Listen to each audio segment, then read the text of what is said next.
happens. Doctors Hospital, always there for you. Call 949-6066. But I do have some questions. There are more questions than answers. Cayman Islands' foremost listeners' participation program. Talk today. What's on your mind, Cayman? If you're ready to talk, we are ready to listen. Discussing current events and local news, community spotlights, hot topics, listener stories, cultural and historical discussions, environmental issues, fun and lighthearted topics, guest interviews. Cayman, basically anything you want to talk about, we are ready to listen.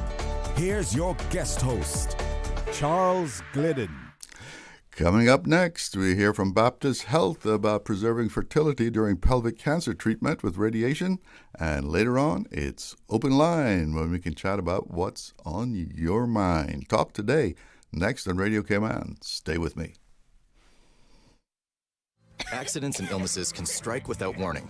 Ouch. When it comes to urgent care, every second counts. At Doctors Hospital, we have a dedicated team of experienced doctors and nursing staff available to you 24 hours a day, 7 days a week. Don't waste time in an overcrowded emergency room when you need urgent care. Whether it's a broken bone, a severe infection, or a sudden illness, trust in Doctors Hospital's unwavering dedication to providing the best immediate care. For complete urgent care when you need it the most, choose Doctors Hospital, located in Georgetown, 16 Middle Road.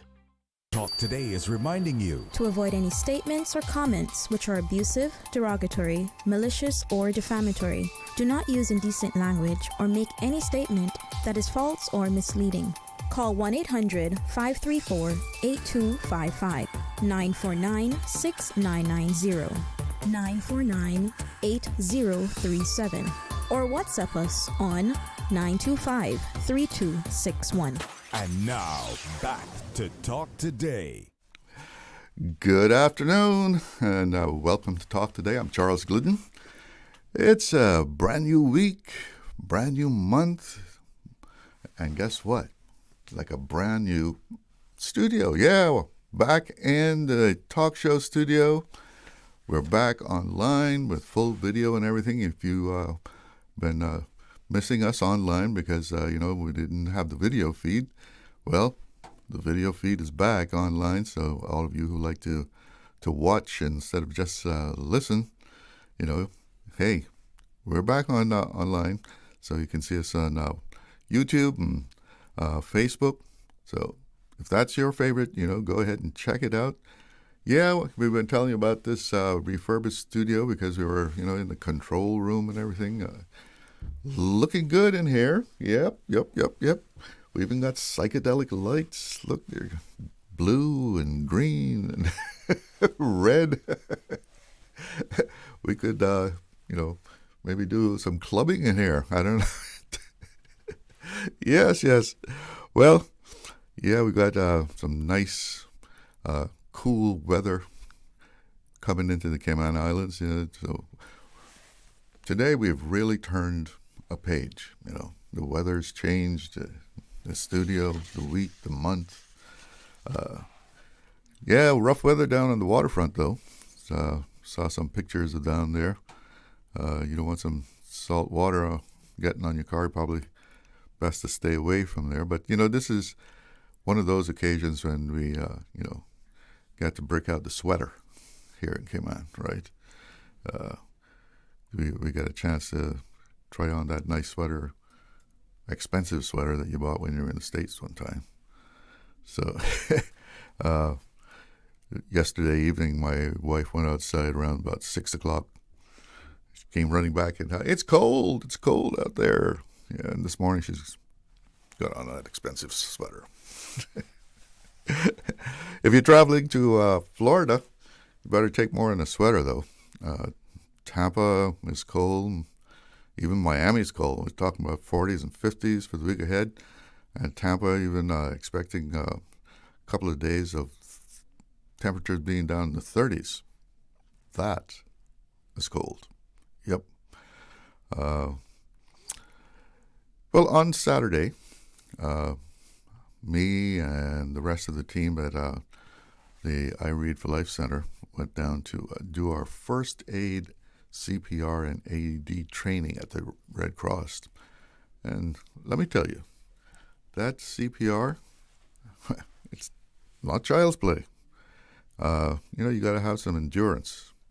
Is they had us training on these like mannequins, I guess. They kind of dummies. Anyway, you got to do the CPR, and the chest is all realistic. Then you have to breathe into it, and you're pumping away there, pressing on that chest for 30 times in less than 30 seconds. Now if that's the real thing, you're waiting on an ambulance to come or waiting on somebody to assist you and relieve you. You got to have a little endurance there, because, boy, our instructor, Miss Emily, who's really fantastic, she had us do it for 5 minutes. After she was satisfied that everyone knew how to do it, then she said, "Now let's do it for 5 minutes straight." And believe me, at the end of that, everybody was like, you're pressing on someone's chest, for 5 minutes. That it'll give you a little endurance test. And one of the things that she kept emphasizing throughout the day that was how important knowing CPR is, and having it widely known in the community, because there's been several instances right here in Cayman where lives have been saved because someone with CPR training was present when someone had a heart attack. You never know when something like that is needed. I mean, it just comes out of the blue at you. And if you know how to save someone, those critical minutes after a heart attack is vital in life or death. So, an interesting thing that Miss Emily told us was how people in the public react. In this day and age, it's not really surprising, but she was telling us about an instance where she was helping someone in a public space, and people around, instead of saying, "Can I do something to help you? Can I, something I can do?" They had the phones out, videoing, which is something that, brings up the question of ethics of, here's someone in a critical situation, vulnerable, and you're videoing them in this crucial moment, and maybe even planning on posting it. Why do you do that? But that first aid CPR and AED course is really good, and if you want to be prepared for emergencies, it's something maybe you want to check out. It's they're right there at the Cayman Islands Red Cross, and it takes about 6 hours to go through the whole course for the day. But we got a storm or something, somebody gets hurt in your house, you'll know the right way to deal with an injury. Check out that course right there at the Red Cross. It's just one day, and you never know. You never know, if you have that training, you just might be able to help or save the life of someone you love. We're going to take a little break here, and when we come back, I'll be speaking to Dr. John Diaz of Baptist Health, Miami Cancer Institute, about fertility preservation during radiation treatment. Be right back. Wouldn't it have been grand if you had purchased land 30 years ago? It may not be 2020, but a perfect vision has never been more clear. Cayman Brac and Little Cayman, poised for growth with an eye on the future. Your land, your history, your future. Discover all that our sister islands have to offer. Radio Cayman's Talk Today. Did you know that you can send money transfers to financial institutions anywhere in Jamaica with JN Money? You mean I can send money straight to my account and cut out the middleman? Yes, that's exactly what I mean. You send your own money to your own account, giving you peace of mind that the money is in your account. JN Money Transfers to Financial Institution is another convenient service offered by JN Money. You can have this done from any JN Money location. Deposit your money straight to your account without the hassle of asking someone to do it for you. JN Money Transfers to Financial Institutions, making life easier. Hey, new drivers. Don't just drive, drive smart. Cynical and Inspire Cayman's Safe Driver program will show you how. Get real-life simulator training and classroom sessions to help you gain experience, stay alert, and avoid accidents.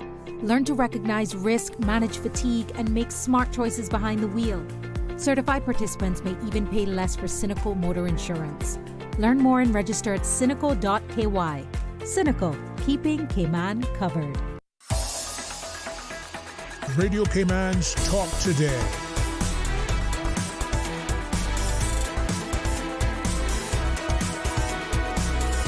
What is on your mind, Cayman?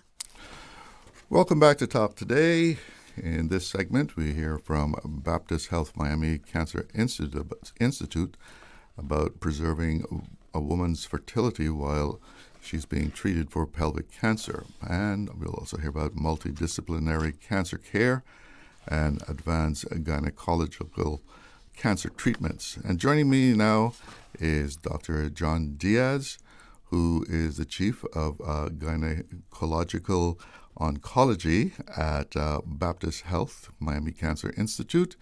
He's also medical director of robotic surgery at Baptist Health and chair and associate professor of the Department of Obstetrics and Gynecology at Florida International University, Herbert Werheim College of Medicine. Dr. Diaz, welcome. You're a very busy man, it seems like. Thank you. Thanks for having us back. It's a great time to come and share some knowledge with you and talk about some advances. When I noticed that you were at Florida International, I grew up in Miami. I spent a good portion of my life there. And I remember when Florida International started, and I was thinking, wow, that school has come a long way in the last 50 years. Medicine there now. And it really has. Yes. It's become one of the largest institutions in Florida. They have a great medical school now, and we started our residency programs. We've partnered with Baptist Health, and so we have residency programs in general surgery, soon to come OBGYN, internal medicine, and it's great. It's great for South Florida and great for Florida in general. So one of the things we're going to be talking about today is, fertility preservation with uterine transposition. What does all that mean? Yeah. So the good news is the number of cancer cases are down in the United States, and that's great. The bad news is the number of young patients with a new cancer diagnosis is going up. And so we're facing this challenge where we have young patients, in my field, young women who are being diagnosed with pelvic cancers, either GYN cancers or colorectal cancers. And it becomes an issue. How do we treat their cancer, but also address in these young women, preserving their future fertility and their quality of life? And so we've been kind of forced by patients to look for alternatives to ensure that we get great cancer outcomes, but also preserve this. And so one of the things that we've been evolving is how do we tailor that post-treatment life? And one of the breakthroughs we've had recently is this uterine transposition. So the treatment for a lot of these pelvic cancers is pelvic radiation therapy, which is really effective in treating the cancer, but it treats everything in the pelvis, which is where the uterus and the ovaries leave. And so when you radiate, you're treating the tumor, but unfortunately one of the byproducts is you're also radiating the uterus and the ovaries, and thereby pretty much eliminating the chance of future fertility. And so something that's been exciting that we just developed recently in the world of cancer care is, what if we move these organs outside of the pelvis, and we put them somewhere else where they could live while the patient receive their pelvic radiation therapy, and then when they're done, we move them back into place. And this is the idea of uterine transposition. We're transposing or moving the uterus out of its normal anatomical location inside the pelvis, outside of that radiation field. Women can then go on and receive the radiation therapy, and then once they're done, do a second surgery and move the uterus back into place, and it's still a functioning uterus. They continue to menstruate after that, and the possibility for carrying a child in the future. That sounds absolutely amazing, though. I mean, it's almost like science fiction. Almost. And what's amazing, it's one of these things that once you see it, you think, why didn't we think about this earlier? But only a handful of these surgeries have been performed around the world. We're very proud to be the first surgery performed in the southeastern United States. And it really demonstrates our commitment to not only survival, but thriving after a cancer diagnosis. And that's been, again, a push by patients throughout cancer care. We used to do these very radical surgeries with, a lot of morbidity. And patients wanted better outcomes. And so we've seen this tailored approach now to surgery, to precision medicine, where we still have effective and, in fact, improving cancer treatments, but really giving patients a great quality of life after the fact. And we used to use that word survival. You want to survive cancer treatment. We've kind of shifted. We want to thrive after cancer treatment. We don't want to just survive. We want to make sure that we continue to have great quality of life after cancer care. And that's where we're focused at Baptist Health. So where does the uterine go? Where do you put it? It's a great question. And so my patient was a 31-year-old with a vaginal cancer, which is a very uncommon cancer and even more uncommon in young patients. And the treatment for this would be radiation therapy, which is very effective. But again, the side effect would have been eliminating her possibility for future fertility. And so when I first met her, I called a couple of my friends around the world and discussed this case, this kind of challenging case with this young patient. It's not surgically resectable. And one of my friends kind of joked and said, well, John, why don't you just move the uterus out of the way? And we both kind of laughed. But then it stuck with me. And so I called a friend of mine who had done a couple of these in New York and asked him, what did he think about the case? And we thought she was a great candidate. We presented it to her and said this would be the first one done in the southeastern part of the United States. There have been a couple of done around the world. And she was open to it. She understood that if we didn't do this, she would lose her fertility. And if we did it, it's the first time we're doing this, a chance you may use your fertility, but this is the only chance you have at preserving your fertility. And so she was very motivated for this. And so we went in robotically, released the uterus from the vagina. We then moved it to the upper abdomen, so it lived right above her belly button. She then went on to complete her radiation therapy successfully. And in fact, imagine you're a 31-year-old, you've just been diagnosed with cancer. They've done this first ever surgery on you. So she was understandably a little bit worried. She had some abdominal pain one day and she went to the emergency room and they did a CT scan on her. And the ER doctor came back and said, listen, I'm really sorry, I don't know how to tell you this, but you have a tumor growing out of your abdomen. And she said, you clearly didn't read my chart. That's my uterus. I got moved there by my surgeon. So after she completed her radiation therapy, we moved the uterus back into a place with a second robotic procedure. The patient was able to go home the very next day from this. And a couple months later, she sent me a text message when her menses returned. And we were both very excited for that. And it's been over a year now, and she's cancer-free and having regular menstrual cycles and has the ability, when she's ready, to pursue fertility. So this was just over a year ago that you did this? We're closing in on just about 2 years. About 2 years now. But, this as they would say, is a game changer when it comes to this type of treatment. It's a real game changer. And one of the biggest challenges is just sharing this information, not only with patients, but with other physicians. So women who are candidates for these are women with pelvic tumors. So that could be, as I said earlier, colorectal cancer. And so just sharing this with our colleagues in colorectal surgery and the medical oncologists who aren't even aware that this is an option. And so we're educating not only patients to be their own advocates, but we're also educating our colleagues so that they know they can offer this to their patients that would benefit from this. Now, there are other matters that when you would get into fertility preservation also, right? So this is not a one-size-fits-all. And so it's really important early on to have this discussion with your oncologist. And, obviously a new cancer diagnosis carries with it a very scary word, cancer, right? And we're very focused on the cancer part, and rightfully so.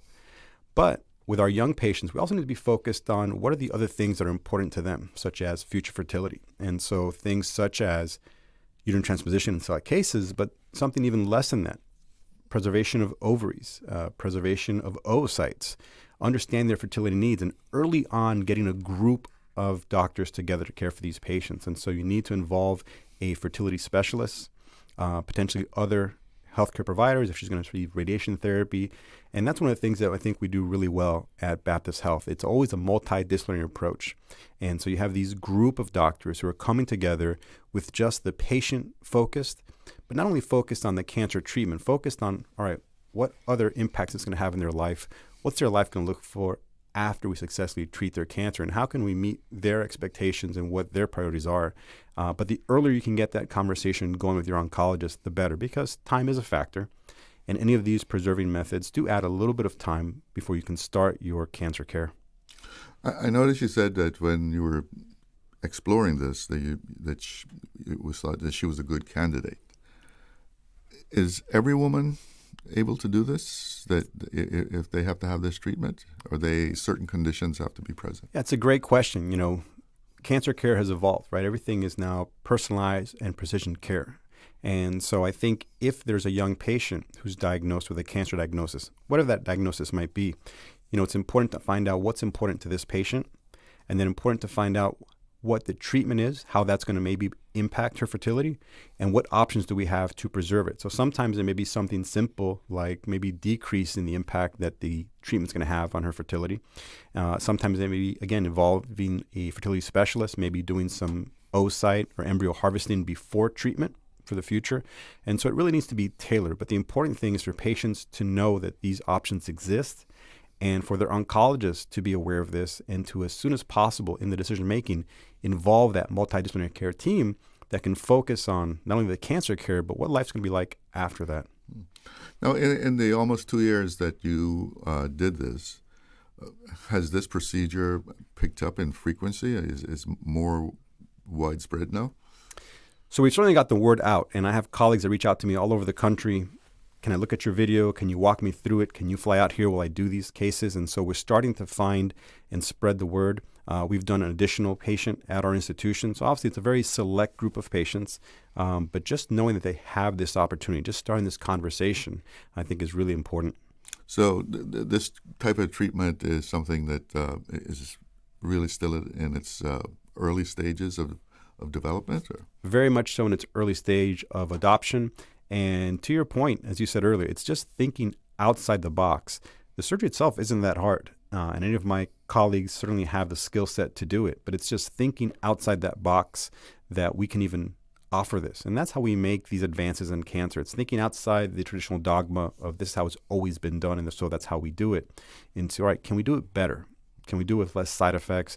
Can we do it so that patients not only survive, but again, thrive after their cancer care? You mentioned that cancer overall, the rate is down, but you're seeing more young people. Yeah. Do we know why? We don't know why. And I think it's obviously multifactorial, right? I think one is we've kind of shifted cancer detection to earlier, so maybe we're catching these things earlier. I think a lot of things play into this. Diet, our environment, genetics, access to healthcare so you can be diagnosed. But we have seen a shift in younger patients. And, you know, that's concerning, right? Because oftentimes young patients are the last ones to go to the doctors. Mm-hmm. They're busy with life. They've just started their family. They're busy at work, especially men are terrible at going to doctors, right? And so it's really important that we do our routine health maintenance. If we can catch these diseases earlier, the cure rate goes up astronomically. If you ignore these symptoms, if you delay and you wait, and now we find an advanced cancer, that always adds a little challenge to the treatment. And there are effective treatment options, but certainly the earlier we catch this, our better success for cure. How important is it for young people to know their family history as far as medical conditions? I think it's really important. You know, in the Hispanic culture, we don't talk about this, right? And I think Cayman culture, Caribbean culture is all similar, right? We don't talk about what grandma had. We know that she had something, and we know she had surgery. And it's so important because a lot of these cancers can have a genetic component.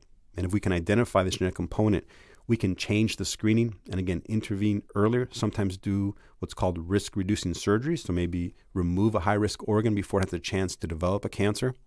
So something we've seen in ovarian cancer is the number of ovarian cancers have decreased over the year. And we think part of the reason for that is 10, 15 years ago, we discovered these genetic families. We intervened in these women when they were younger. We removed their ovaries to prevent them from developing ovarian cancer. So now, 20 years later, when they're hitting their 60s and would have developed ovarian cancer, we've eliminated that risk. And we think that's one of the reasons that we've seen a decrease in ovarian cancer. We live in a very multicultural world now. The different cultures look at medicine differently, as you were mentioning about Caribbean and Hispanics. Is that a barrier again for medicine to catch it early?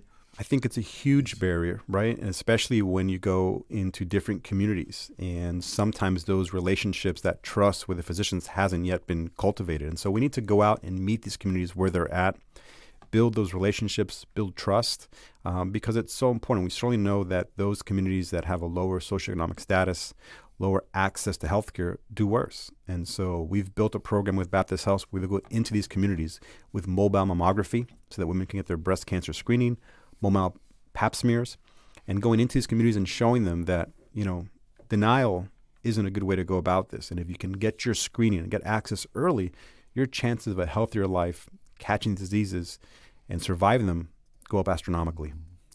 We have to take a little break here, but if you have a question for Dr. Diaz, numbers to call 1-800-534-8255.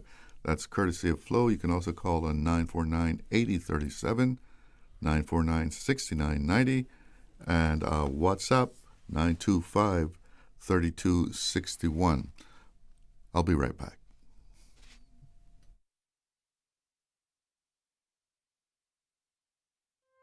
Looking for fresh, healthy food that's full of flavor? Then you've got to visit Kirk Market. Our dishes are made with fresh, high-quality ingredients. Enjoy vibrant mixed greens or satisfying pasta salads. Or try one of our delicious grill options like blackened chicken, spicy beef steak, or grilled salmon. Looking for something light and flavorful? We've got sushi rolls and poke bowls prepared daily. And don't forget to explore a hot bar or Billy Fresh salad at the salad bar. Stop by Kirk Market today for breakfast, lunch, or dinner and taste the difference. Eat well, live well with Kirk Market.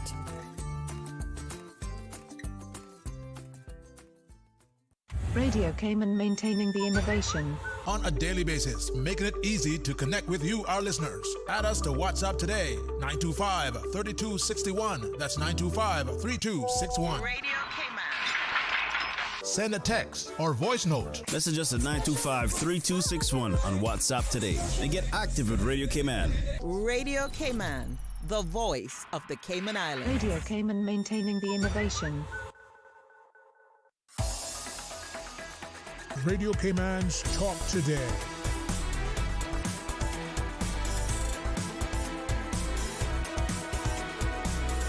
What is on your mind, Cayman?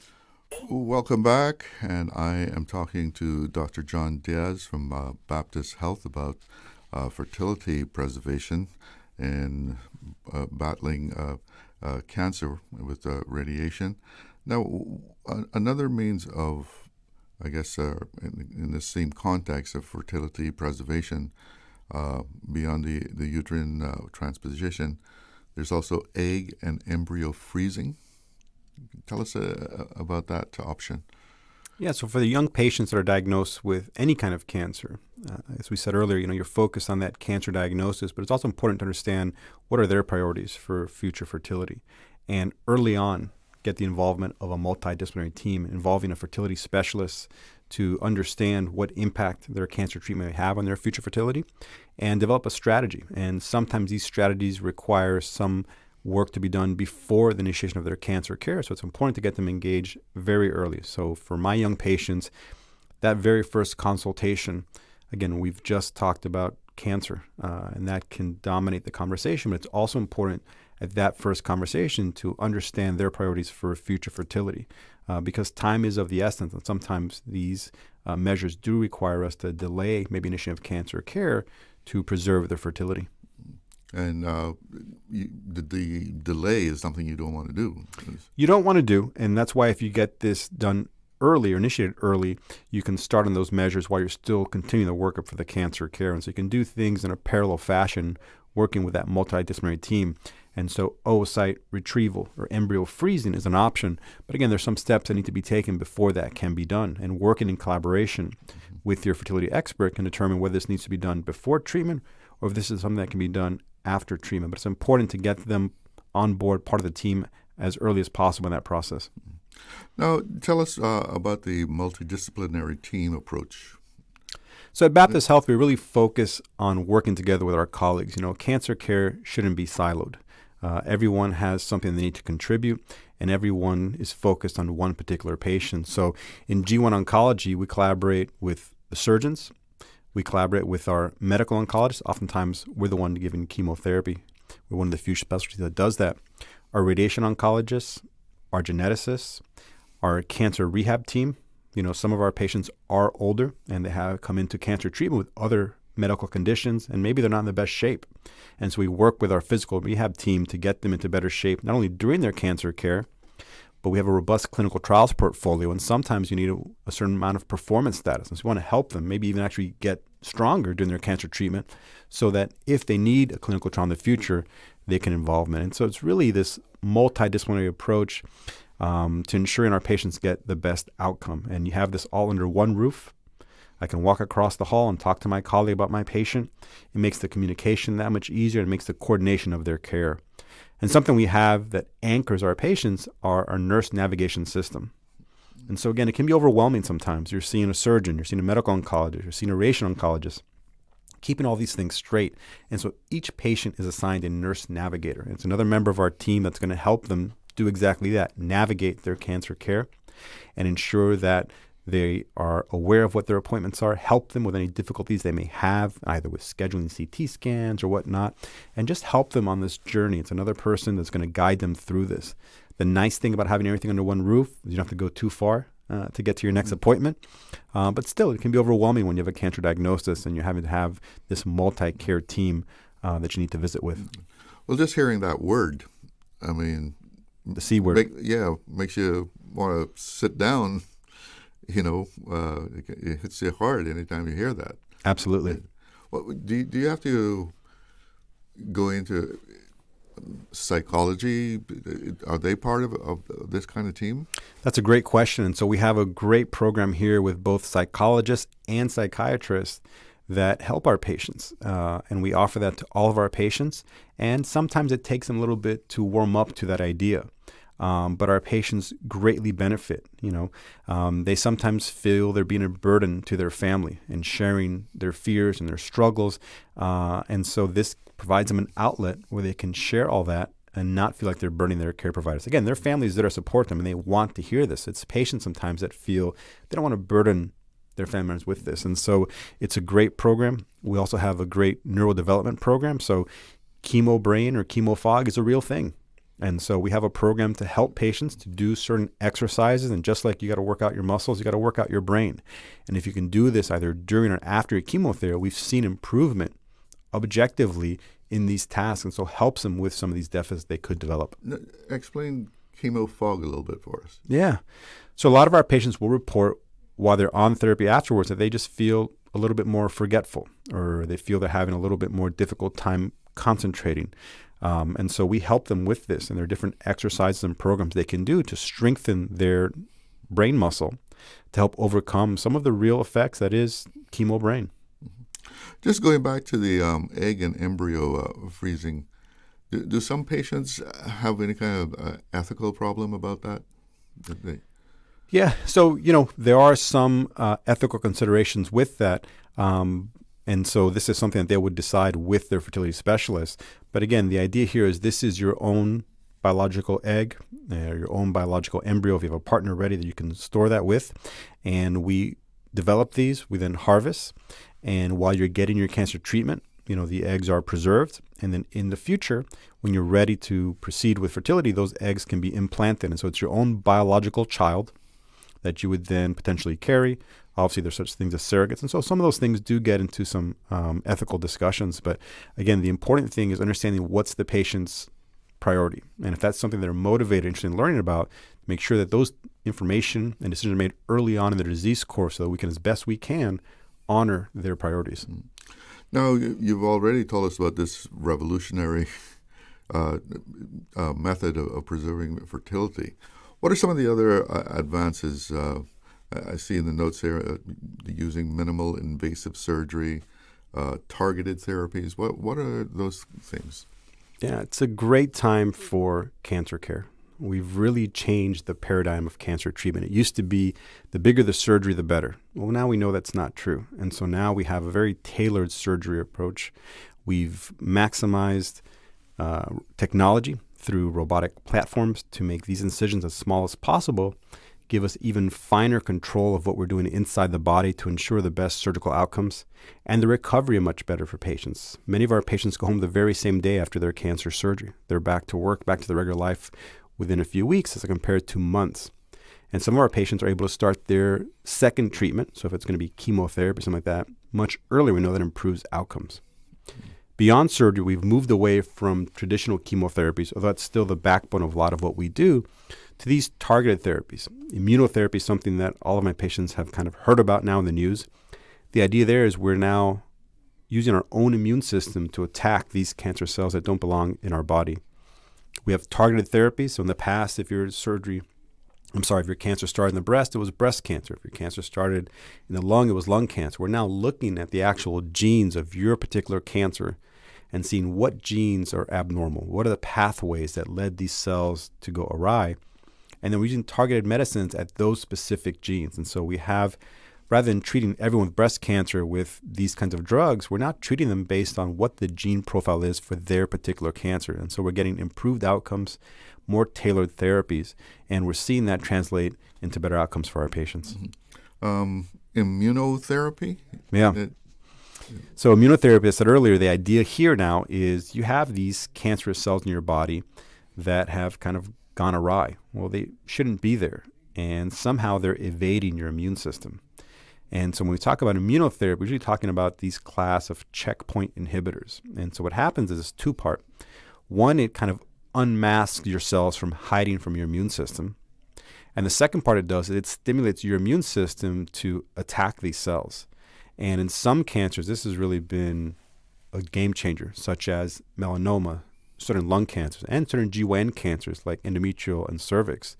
And in fact, one of our peers, Luis Diaz, no relation at Sloan Kettering, is treating colon cancer patients only with immunotherapy.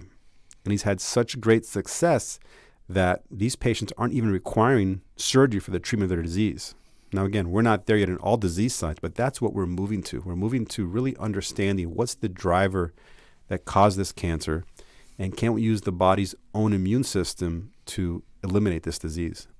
So the medicine stimulates the immune system to attack? Correct. Yes. And it's great. And you see these tumors melt away. And again, not everyone carries the biomarker that would respond to this, and not every patient obviously has that kind of dramatic response. But this has been a game changer in many cancers. I said earlier, melanomas, lung, colorectal, certain GYN cancers, endometrial, cervix. And so it's really was that first foray into immunotherapies. The next big development recently has been these new class of drugs that are called antibody drug conjugates. And these drugs bind to a specific receptor. So again, looking to see what are the DNA of your particular cell. The cancer cells then bring in the drug delivery system into those cells. And that way you get these drugs right inside the cells where you want it to eliminate those cells and the neighboring cells. And in fact, there have been 3 new antibody drug conjugates that have been approved for the treatment of GYN cancers. And all 3 of those drugs were available to our patients through clinical trials before they became standard of care. And so this is what we do at Baptist Health. We have this evolving technology. We have these clinical trials to give our patients the best care they can receive anywhere in the world, right there in the comfort of their homes or just a short flight from Cayman. So you actually offer patients to participate in the clinical trials? Yeah, we've had a very robust clinical trials program. Again, those 3 drugs that are now FDA approved were all offered to our patients. We now have clinical trials with the second generation of these antibody drug conjugates that we're very excited about. And that's how we advance the science, right? Through novel surgical techniques like we talked about earlier, uterine transposition, cutting-edge technology, and really reshaping the way our patients receive their care. And again, they can do it all in one location, under one roof, in the safety or comfort of their homes. They don't have to travel outside of Miami for this. Or for our Cayman population, just a short flight there as opposed to having to fly New York or Texas to get the care they need. So what else are you going to be doing in Cayman while you're here? I was hoping to get some sun, but the weather's not cooperating. So today we have a great conference over at the Westin Diplomat. We're going to share some of these revolutionary surgical techniques and, again, get the word out to patients and to physicians that this is even a possibility for their patients. And so we have a health conference this afternoon where I'm looking forward to seeing some old friends and making some new friends and just sharing what we're doing, the great work that we're doing, and offer that collaboration. You know, we work with a lot of the local doctors here, and patients will sometimes come for very specific care to Miami, whether it be a robotic surgery or something that can't be offered at the island, and they can come back home here, and we collaborate with them. They can get a lot of that care they need here. And so, again, they're in their own beds, comfort of their own communities, but there's certain specific things that we can offer that maybe might not be available at the island. Mm-hmm. And of course, you have representation right here in Cayman for people to make contact. Absolutely. We have a center right here. We have a PET scanner right here. So again, some of my patients will even get their PET scans locally and not have to fly home, and we can do a virtual call with their physician and review these things. It's really bringing the care here to patients to make them as comfortable as possible, collaborating with their physicians here. Many of them have become close friends over the years. And so patients get the care that they need without having to leave their homes. Mm-hmm. Dr. John Diaz, thank you so much for coming in and bringing us up to date on what's happening at Baptist Health. Thanks for having me. I hope you get a little sun. Appreciate it. It's 1 o'clock. That means we have to check in with the newsroom. Be right back after the news. Radio station. Radio Cayman is the voice of the Cayman Islands. From Radio Cayman's newsroom, this is Headlines. Local, regional, international news. The Headline News is brought to you by Kirk Market and Health Services Authority. With your latest headlines, I'm Elizabeth Charles. The Cayman Islands Health Services Authority released a statement today congratulating Christina Blair for being named the 2025 recipient of the Health City Ruth E. McLaughlin Alumni Excellence Award, marking the third consecutive year an HSA nurse has received the honor. The authority says the UCCI School of Nursing Alumni Award recognizes excellence in patient care or nursing administration and the 6 C's of nursing, and notes that Blair follows HSA colleagues Gracian Beal in 2023 and Martika Williams in 2024 as part of a wider training pipeline with UCCI and SciFec and recent recognition at the 2025 Chamber of Commerce Business Excellence Awards. In international news, in Washington, U.S. President Donald Trump says he has agreed to a new trade deal with India after a call with Prime Minister Narendra Modi, announcing in a statement today that the U.S. will cut its reciprocal tariff on Indian goods from 25% to 18%, while India has committed to buy more than $500 billion worth of U.S. energy, technology, agricultural, and other products. And a Trump administration official tells Reuters that the president is also preparing to launch a $12 billion Project Vault strategic stockpile of critical minerals, combining private funding with a $10 billion U.S. export-import bank loan to buy and hold lithium, nickel, rare earths, and other key materials, with the official saying the aim is to give manufacturers a 60-day emergency supply and reduce exposure to what U.S. policymakers describe as Chinese price manipulation. Those are the latest headlines. I'm Elizabeth Charles. Radio Cayman. More news available at www.radiocayman.gov.ky. Check out our social media pages: Facebook, YouTube, X, formerly Twitter. Radio Cayman Headline News.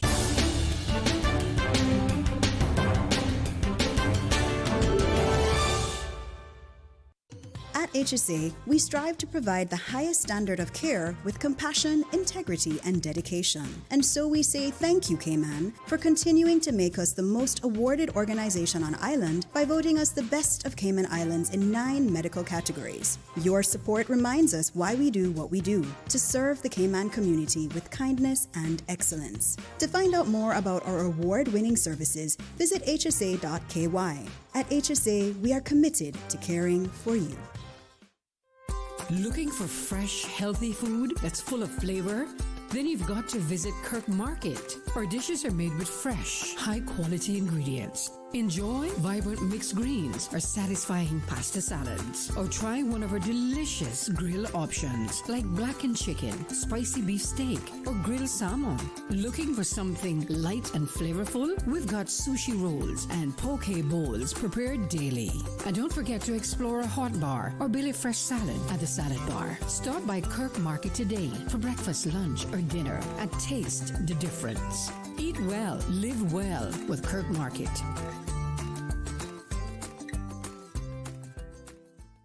Radio Cayman is pleased to feature this special Sister Islands historical vignette brought to you by the Ministry of District Administration and Lands. Explore your history, explore your land, explore your Sister Islands. Holroy Eric Lorenzo Walton was born on August 13, 1936 in Bogisan, Cayman Brac, contributing significantly to the culture and heritage of Cayman Brac and Little Cayman.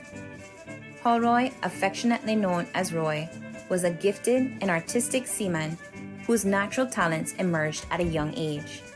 His early education at Spot Bay Elementary School showcased his creativity, earning him recognition for his excellent artwork and setting the stage for a lifetime of artistic achievement. He crafted wall plaques, jewelry, and other items from local materials which became sought-after souvenirs. His detailed engravings were presented to dignitaries, including a turtle shell engraved for Her Majesty the Queen. Roy's contributions also included creating signage for local businesses and commemorating lives through tombstone engravings. His commitment to preserving and celebrating Caymanian heritage was evident in his work and community involvement.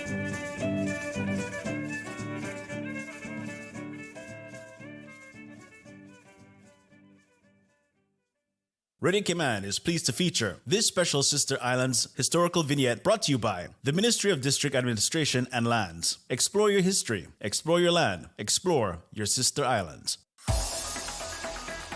Radio Cayman's Talk Today.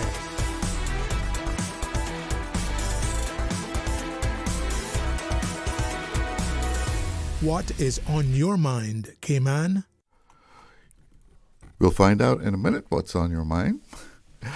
Or maybe in a few minutes. But first, let's see what's happening with the weather. 71 degrees. It's actually warming up.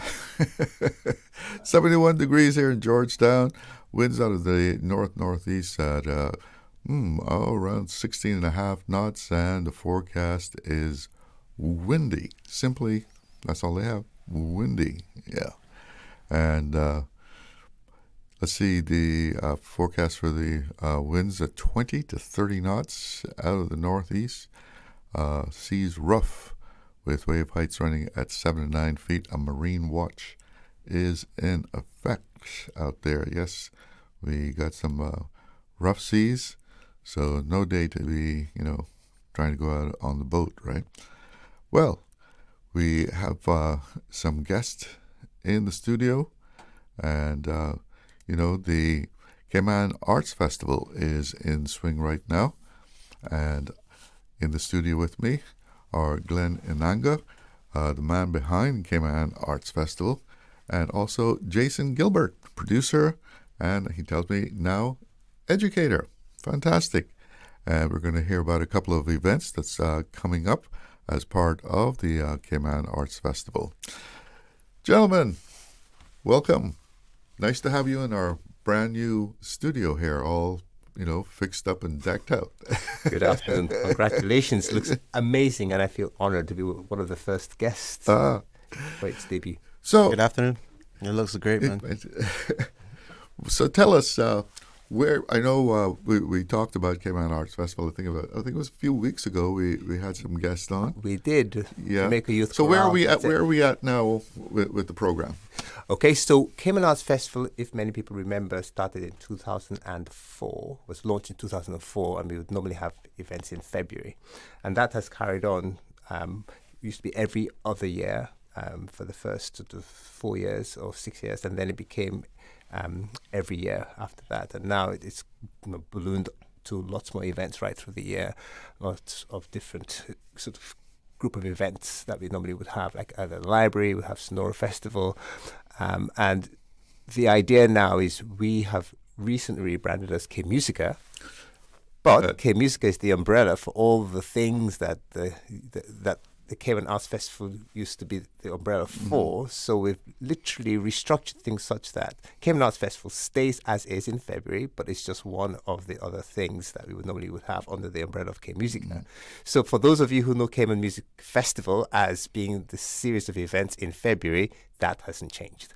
And that's what we're here to talk about today, to talk about the wonderful group of events we have coming up. I mean, it's grown to be, people look forward to this now, right? Internationally, not just in Cayman. Yeah. Oh, yes. There are lots of people who are flying here especially just for... I've been getting messages, people saying we're coming. Can we know a little bit more about the event? We're coming to Cayman for the festival. So you get that happening already. So Cayman is, of course, very popular destination for other reasons, but this is an additional reason why people want to come to Cayman, which is something we're very delighted about. Yeah, that is great to hear that. I mean, people are coming to Cayman for, the arts. Exactly, specifically. And they're coming to listen, because they know what they're going to get here is quite unique. It's a unique destination, and to have this unique combination of events in a unique destination such as the Cayman Islands, it's a winner. So it's very nice when you hear that people want to come to the island, not just because the island is beautiful and they feel very welcomed here, but they also feel there's something additional they're going to get from their experience of being here in Cayman. So that's really wonderful. Jason, how did you get involved with the festival? I started a school called the JG Recording School, and Cayman Arts Festival at the time was my first sponsor. So they sponsored my after-school program for the last 2 years, 2 or 3 years. Yeah, so the idea is basically people we sponsor students to go and have classes at his studio, which is part of one of our educational initiatives. So we facilitate develop the interest of the students, whatever they may be. It could be classical music, it could be the sort of music that Jason produces as well, because we have such much wealth of talent here in Cayman, and it's quite diverse. Yeah. And that's basically perfect. So what kind of response have you gotten to your classes? Overwhelming, actually, to where I actually had to expand it. It started out at Hopscotch after school, and now it's in John Gray after school and Clifton Hunter after school. So what do you focus on how to use the recording studio? I mean, yes. Everything from writing the song all the way through to producing the song, to mixing and mastering the song, promoting the song, music videos. Yeah. The whole spectrum. Copywriting the song. Yeah. Everything you need to know. Everything that I do. That's an important one. Exactly. The most important one. So yeah, these kids are writing all their own songs, so it's all original material. Oh, okay. Yeah. So you have some events just around the corner here, and one is what, Camerata? Yes. So the reason why Jason and I are speaking today is because we are trying to bring to the attention of the general public the events on Saturday and Sunday. So on Saturday, we have, in fact, both events involve collaboration between our visiting artists and our local performers here. And it's, again, all about education, and you're showcasing the excellence that's been achieved by our students here in Cayman, the elite of our performance here in Cayman, as well as the ones coming in who are going to be sharing the stage, and there'll be workshops and masterclasses taking place in the coming days when these artists arrive on island. So that's something we're really pleased about. So on Saturday, in fact, both events will be at the Harkwell. On Saturday, we have our youth camerata. We have the elite strings. This is our youth orchestra. That's basically part of our Starlight after-school program, and this is the program you've probably heard about, where we follow children as recommended by their music teachers right from primary school all the way through high school. We pay for their instruments, we pay for their tuition, we provide scholarships, we basically help to nurture that talent, all at no cost to the student. right from the time they've been identified right through to the point they leave high school. And the idea really is there should be no barriers to somebody who wants to develop their talent. And that's generally, what we go by. And so it's gifted and talented students who really want to do more, and they come to us, or rather we identify them, we help them, and we develop them. And so you get to see what they've been able to achieve when we put them on stage. And in this particular event, we're going to have them performing at the Harkwell under their conductor, Alina Makina. And we have students from the Yehudi Menuhin School, in fact, past students, I should say, including their former director of music, who's a fantastic international concert pianist, Ashley Wass, and their 4 string players coming with them, who are all alumni of the Yehudi Menuhin School. Now, those of you who haven't heard of Yehudi Menuhin, he's one of the greatest violinists ever in the 20th century. He's like one of the gods, as you would say. And he started the school in 1963 in the UK. And this is kind of the path many major artists would pass through if they wanted to go to a specialist school to do both academics but specialist music tuition before they go on to go to university or college to become international performers in their own right. So these are creme de la creme coming here. They're young in the sense that some of them have recently graduated, and still one of them I think is doing her bachelor's. One of them is is the concertmaster of the Paris Opera. The orchestra of the Paris Opera. And they're coming and they're doing workshops with our students, which is fantastic. And then they're sharing the stage as well, which I think is really wonderful. And that's on Saturday at 7 o'clock at the Harkwell Theatre. And then on Sunday, we have another collaboration. I'll talk about the international ones coming in, an all-female Dutch band. I actually got to hear a couple of summers ago. They're fantastic. They're called The Royals, and they are really, really amazing. And it's really great that they're able to come to Cayman. And it's going to be really wonderful again because they're going to be sharing the stage with Future Phobia, whom I'm going to pass on to Jason to tell us a little bit about the work he's done with them. They are really phenomenal, and he can say a little bit more about them. And that'll be at 5 p.m. at the Harkwell Theatre. So Future Phobia is a group of 6 of my students that formed a band, and they'll be performing alongside the Royals on Sunday at 5 o'clock. And they're doing all their songs from from their album, all original songs. So I'm really excited for people to, hear all the songs that they've been creating for the past year, with the help of sponsorship from Cayman Arts Festival, the Ministry of Youth, and Culture. So I'm really excited to just showcase these songs for everyone to see, what the youth can do here. And So did you pick these students to be in this band? Well, they kind of formed it themselves. They were in the after school program, and this group just kind of gelled, and they all play instruments. They all play multiple instruments.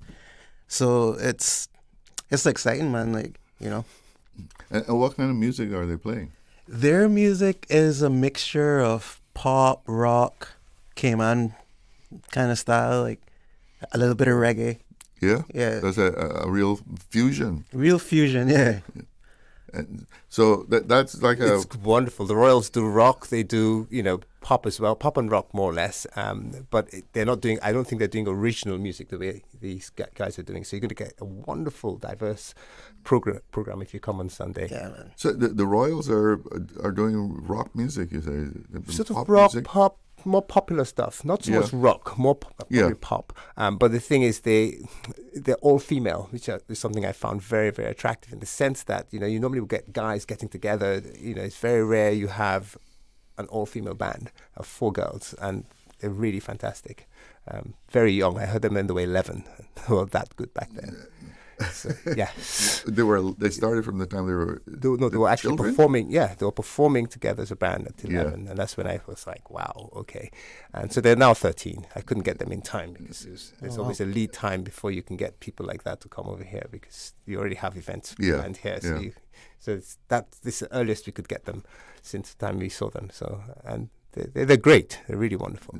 So these 2 bands, the Royals and what Future Phobia? Future Phobia. Yeah, performing at the Harkwell. Harkwell at 5 p.m.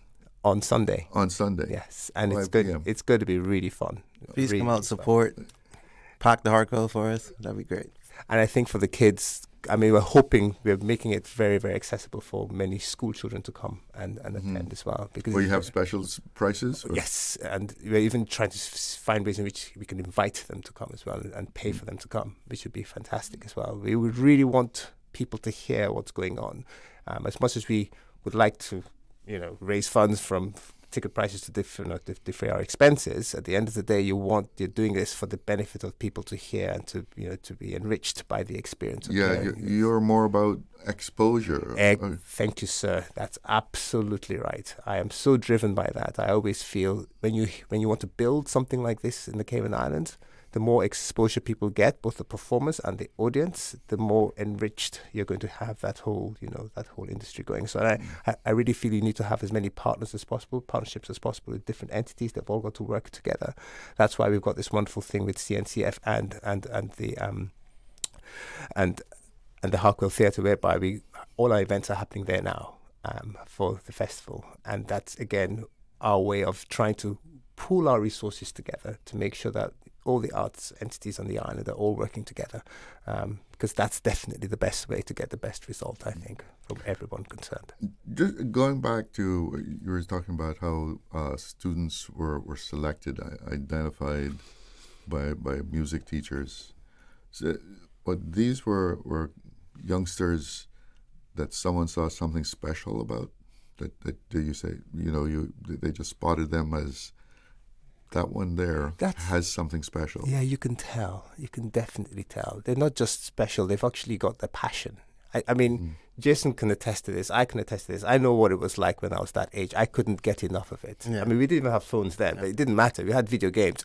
I couldn't get enough of any opportunity to experiment, to explore. And you can see it in the child, as young as 3 or 4.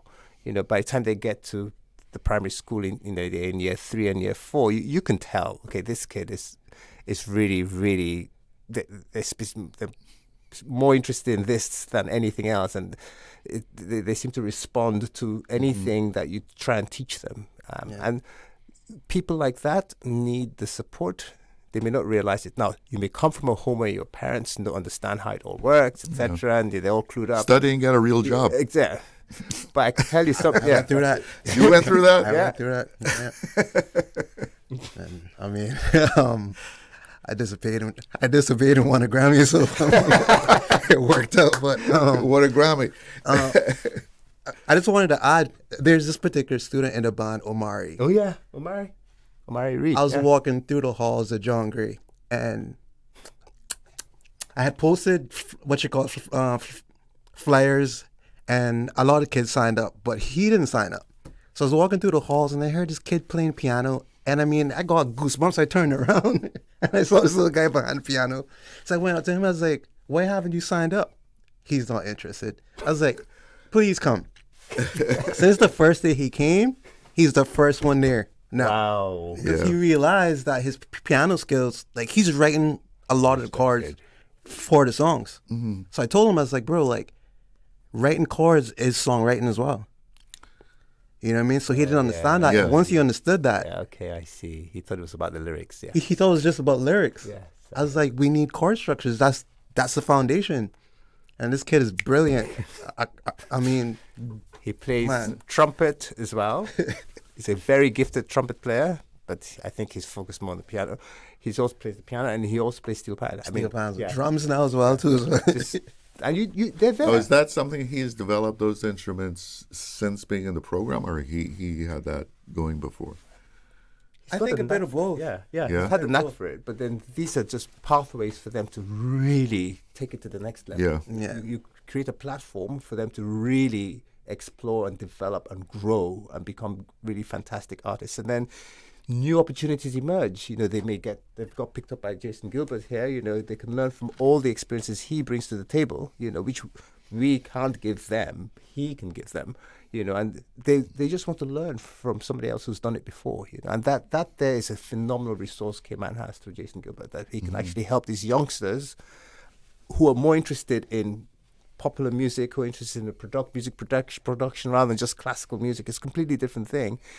There's so many different interests on the island, and any opportunity you can get to help them develop, you're onto a winner, you know. So that's kind of where I get very excited about the whole thing, you know, whereby these kids can do so much if they're given the opportunities and they're given the support and encouragement. And part of that is putting them on stage and letting them see what it's like to perform on stage in front of a bigger crowd, you know, because you have to prove yourself. Yeah.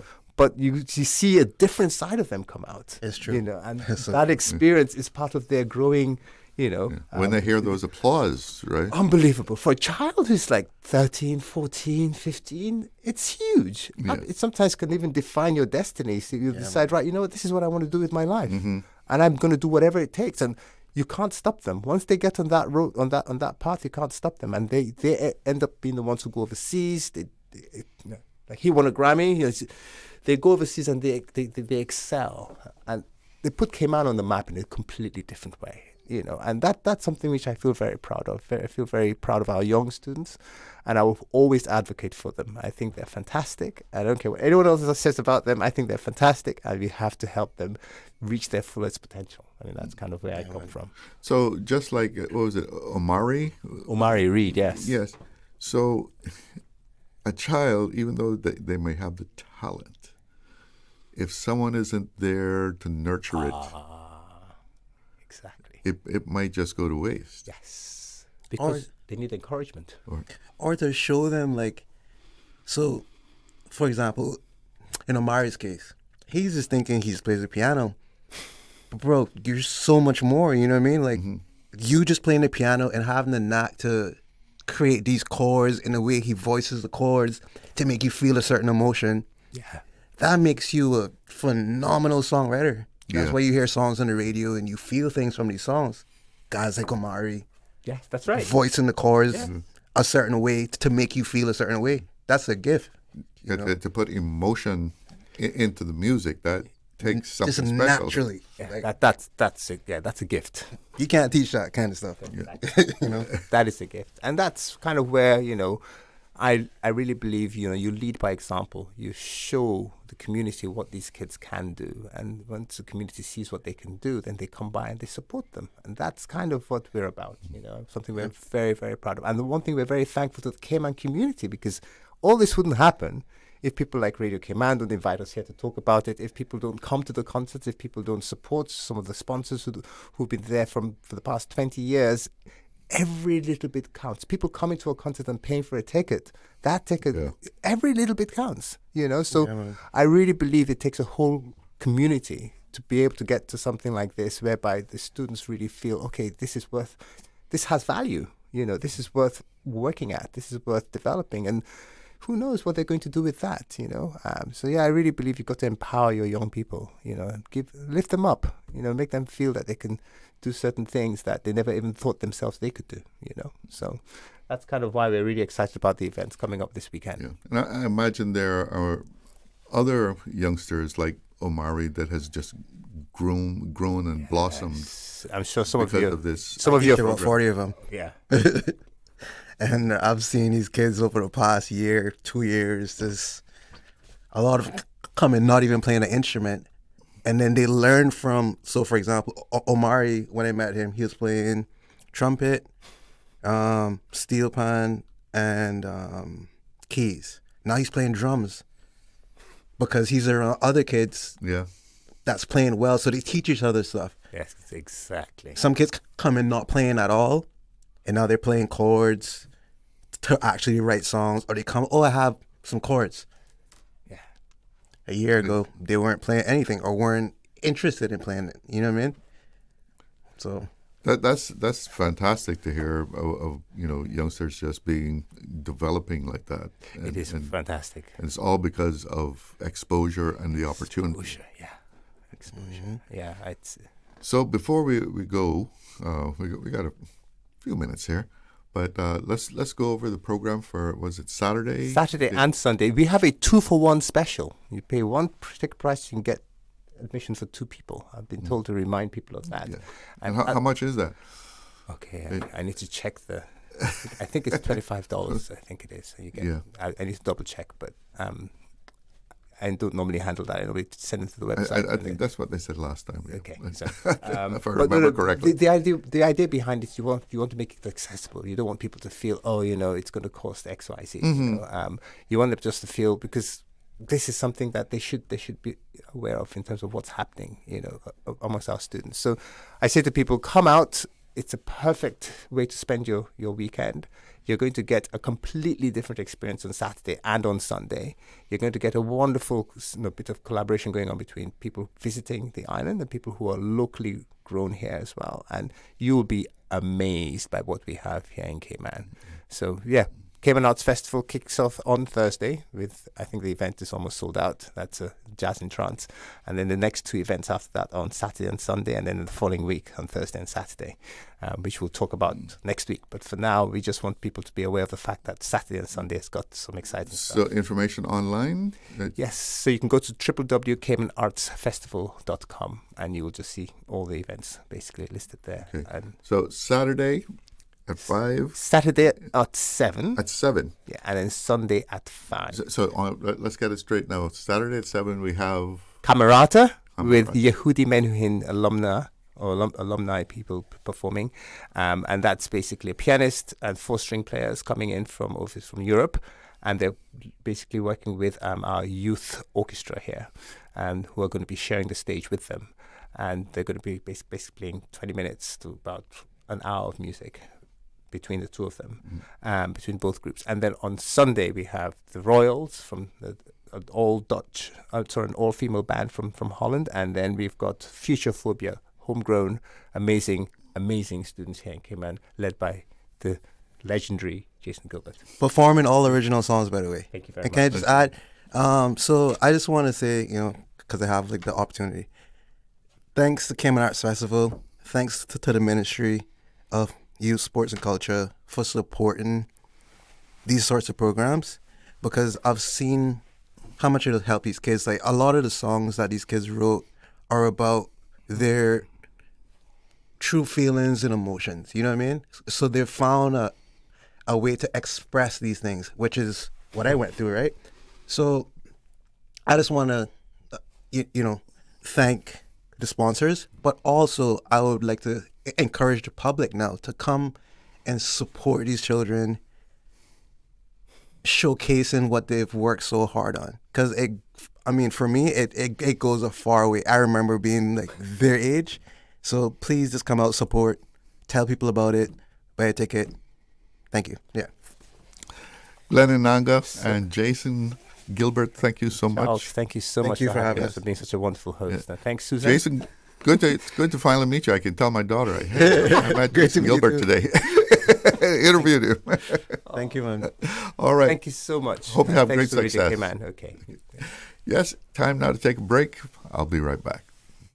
Did you know that Doctors Hospital provides urgent care services 24 hours a day, 7 days a week? And Doctors Hospital's urgent care physicians have access to the most advanced MRI and CT imaging in the Caribbean, providing reliable diagnostics when you need it most. When you need quality urgent care for an illness or injury, Doctors Hospital is here for you 24/7. Whether it's a migraine, chest or abdominal pain, shortness of breath, broken bones, or another urgent need, Doctors Hospital at the top of Walker's Road. Urgent care right now. Explore your history. Explore your land. Explore your sister islands. The ultimate staycation experience. Your culture, your freedom. The land that time forgot isn't gone. It's your sister islands. Discover all that our sister islands have to offer. If you have an objection to this marriage, speak now. Or forever hold your... Don't do it, Tevin! I still love you. I have since the day we stole your mom's car and got matching dolphin tattoos. Oh, Lordy. Janelle? From spring break 08? Yes, it's me. Janelle, you've got to move on. We're like the wedding guest that doesn't ruin the ceremony. CG Brit K. Good like that. Radio Cayman's Talk Today.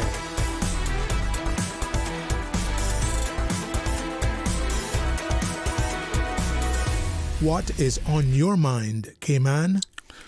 Welcome back, and that's what I want to know. What's on your mind? Yes, for the rest of the show, the next hour or so, it's open line here, so you can pick up the phone, give me a ring, and we can talk about whatever you think is important to be talking about, what's happening in our community. Numbers to call: 1-800-534-8255, 949-8037, 949-6990, and WhatsApp 925-3261. You can call or send me a message. We'll see about getting it on the air there. You can either text or leave a voice note. Good old WhatsApp. Yeah, I know a lot of people like to use that. So, what's going on with you? What do you what's on your mind? I see the government has moved quickly to put the Health Services Authority board back to a full board. If you remember, there had been multiple resignations, but they have announced their appointments of new board members, namely for the chair is Timothy Ridley. He will serve as the chairperson. And from what I heard him say during the news conference there, he's doing this for the rest of the year. He's agreed to take it for the rest of the year. We also have Omari Corbin. He is a director. He's of course from Chamber of Commerce. I think it was the current president. You might have remembered him from the elections, doing some of those debates. Buck Grizzell, another director, and a Caymanian attorney. And we also have Peter Spratt has now been appointed as a director of the HSA board. So they, the government that is, has, I would say they moved rather swiftly there in reacting to those resignations and replacing those folks who decided that they were no longer going to be on the board. And I'm sure they have their work cut out for them. And as you know, any kind of public board that we have but health services, of course, is paramount. And as was brought out in the Public Accounts Committee, a number of issues such as finances that need some work at HSA, and of course they face challenges with being charged with, someone shows up at their doorsteps, so to speak, in dire straits, needing, immediate attention medically, with no insurance, no means to pay. They still have to take care of them. So that in itself presents a challenge. But what do you think about this whole situation with the resignations, and now we have new appointments, and looking around at some other items here. Story in the Compass today, telling of a Cayman connection to what is happening in the U.S. The mother this article here saying the mother of a Caymanian man detained by U.S. Immigration and Customs Enforcement, better known as ICE. He was detained for more than 2 months, and his mother's been speaking out about that. With his family, friends, and church members have lobbied on his behalf. And they celebrated last week when a judge ordered he be released on $6,000 bond. So some of the things that we see on TV, touching people that some of us may know. So I'm sure there are people who know this young man that would have some certain feelings about it. I'm not sure exactly what his situation was, but even U.S. citizens have been swept up in those raids that have been taking place in the U.S. And again, the weather is in the news. It's not every year that we get this kind of weather, and I guess some people might take this as saying, "Oh, all this cold weather. Well, there goes the whole global warming thing, right? Why is it so cold and people are worried about global warming?" Of course, there is a difference between weather and climate. Climate change. Still, people don't believe it. You got those who, poo-pah that. They just say, "Oh, it's all a hoax." But there's a lot of scientific data that says global warming is a real thing. Even though you have times when you have this kind of weather, that even Cayman is chilly, and you have to bring out the sweater. And of course, in the States, serious cold weather up there. But the weather is not the climate. Two different things. This doesn't mean that all those assertions about global warming is wrong, because you got to look over a longer period of time to see whether there's actually a change in the average temperature, as opposed to a week or 2 weeks, even 3 or 4 weeks of really cold weather, because you got to look at the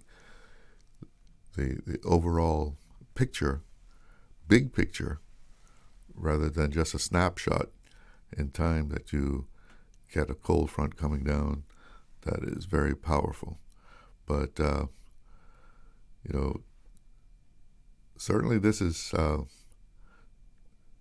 something that a lot of people that I've spoken to, they welcome this. It's quite a change from the 84 degrees feels like 90 kind of weather report that we always have. It's like usually if you want to, you could just kind of guess the temperature, right?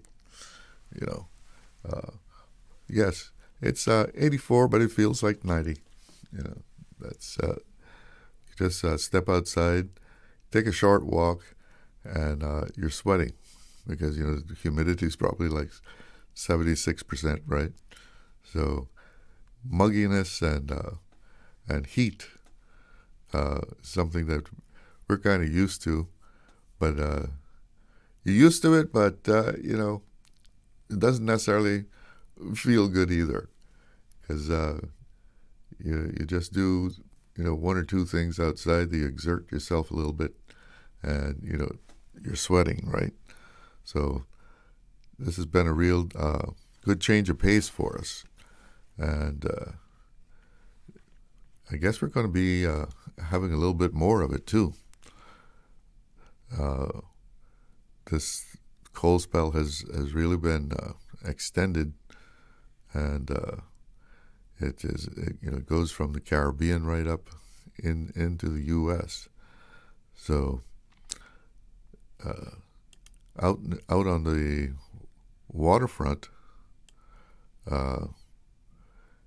it's you don't only have the cool air, but you've got those big waves coming in, and apparently from I haven't been down there, but the waves are big enough to be some of them crashing over the seawall, and so you might want to avoid driving by there, and because once you get that salt water on the streets, you drive your car on it, kick up some of the residue there from the waves. You get that salt under your car. That's not a good thing. And the salt spray, of course, is in the air, and you're driving along and you don't even realize that the salt spray is hitting the paint on your car. Well, it's 15 minutes until 2 o'clock. We're going to take a break. Be right back. Accidents and illnesses can strike without warning. Ouch! When it comes to urgent care, every second counts. At Doctors Hospital, we have a dedicated team of experienced doctors and nursing staff available to you 24 hours a day, 7 days a week. Don't waste time in an overcrowded emergency room when you need urgent care. Whether it's a broken bone, a severe infection, or a sudden illness, trust in Doctors Hospital's unwavering dedication to providing the best immediate care. For complete urgent care when you need it the most, choose Doctors Hospital, located in Georgetown, 16 Middle Road. Freedom, Cayman Brack. Freedom, Little Cayman. Soft breezes, blue waters, no traffic. Unwind and rejuvenate your mind, body, and soul. Sister Island Staycations, a taste of freedom. Discover all that our sister islands have to offer.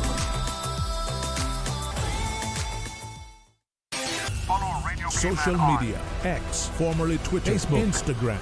Interact with our talk shows on YouTube. Download our official Radio Cayman app, or you can log on to our website, www.radiocayman.gov.ky. You can also add us to WhatsApp on 925-3261. All the latest information, breaking news, community events, and more. Radio Cayman. Radio Cayman's Talk Today.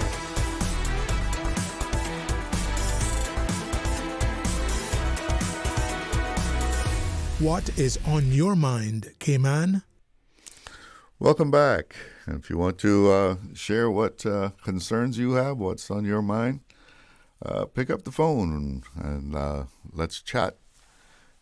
We want to hear from you. It's open line, so you can decide what direction we go in here.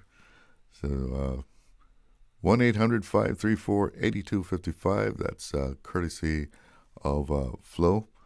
And you can also reach Talk Today by calling 949-8037 and 949-6990. And if you prefer WhatsApp, 925-3261 is the number to call. And I see the opposition, the PNP, or PPM rather, PPM. A story here that says the opposition calls for a clear roadmap on immigration and labor reforms. they responding to some comments made by the Honorable Minister Michael Miles on the morning show with O.C. Connor, for the record, and this is all regarding the ongoing immigration and labor reforms, and the Caymanian Protection Act, which was passed in Parliament. We expect to have that coming into effect next month, the 1st of next month. And the opposition saying, well, they support the principle of prioritizing Caymanian employment and welcomes the minister's acknowledgement that serious operational failures exist within labor and work permit systems. The opposition is prepared to give the minister the opportunity he has requested to address these internal challenges, but this support is not unconditional. Transparency and a clear implementation plan are essential. These operational weaknesses were repeatedly raised by the opposition and the business community and should have been addressed before significant policy changes were introduced. Proceeding without fixing these systems risk increased delays, higher costs, and uncertainty for employers and workers. The opposition is particularly concerned that substantial fee increases are being imposed on businesses before promised efficiencies are delivered. And at a time when employers are already facing rising costs, these increases risk functioning as a penalty rather than a reform. The opposition is calling for a published, staged roadmap with clear milestones over the next 6, 12, and 24 months, including confirmed go-live dates for operational improvements. Both the public and private sector require certainty and accountability. Putting Caymanians first requires more than good intentions. We need transparency, timelines, and proof that systems are ready before costs are increased. Reform must be sequenced properly to protect jobs, businesses, and public confidence. A strong and efficient business community is essential to creating sustainable employment opportunities for Caymanians. Reform will only succeed through partnership, not friction. The opposition will continue to monitor progress and stands ready to work constructively with the minister, but the country deserves a clear plan and measurable delivery. And that is coming from the People's Progressive Movement in response to comments made by Minister Michael Miles right here on Radio Cayman during the For the Record show. So, I mean, I would hope and I would think that, if there is a problem with, function or, being able to deliver anything that the immigration authorities are supposed to be able to deliver or execute, if there's some kind of challenge, some kind of problem there, I would hope that is cleared up first. And I couldn't imagine them if there is some kind of internal function that is not ready for it, that they would go ahead and implement those things that won't be able to actually take place and actually be brought into reality because there is a problem. And of course, they're saying too that they want, published staged roadmap with clear milestones that these different things will come into effect at certain times, which would give people, businesses, a clear understanding of when things are going to be taking effect, so that they know how to prepare for them. Because there's quite a few changes there, and some of the fees that are going to be changed. When exactly are they going to be put in place? Because so far, from what I've heard, things are going to be starting next month that this Cayman Indian Protection Act, Cayman Indian Protection Act, will be put into effect. Whether there'll be something more a staged implementation, or whether everything is going to just be put into effect at one time, that is unclear from my understanding of things. So maybe some of those things have to be staged. Sometimes when everything hits all at one time, there's such an impact that people just aren't ready for it. We do have a caller on the line. Let's go to the phones. Good afternoon. You're on the air. Good afternoon, sir. Good afternoon. I'm hoping that the minister is listening, the Minister of Health, because the population is getting greater and greater, and the services at the hospital is not improving with that. Right now, they have put me to see internal specialist, and it's over a month to get an appointment. That's the earliest appointment. Yes,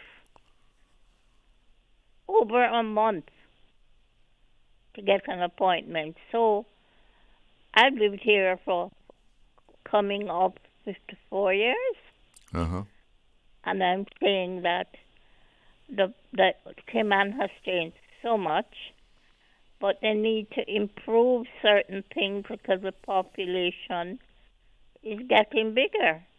Yeah. Well, we have heard that they're over capacity. They're having trouble dealing with the number of patients. Yes, because I'm sure they can get more doctors and stuff like that, because for somebody having to wait my age, to wait 1 month and over to see an internal specialist, I mean, I think that's a bit crazy, or maybe I'm spoiled because I'm here so long, but I just thought that's the first time that you had to wait for an appointment at that length of time. No. But it's getting longer and longer, the time to wait.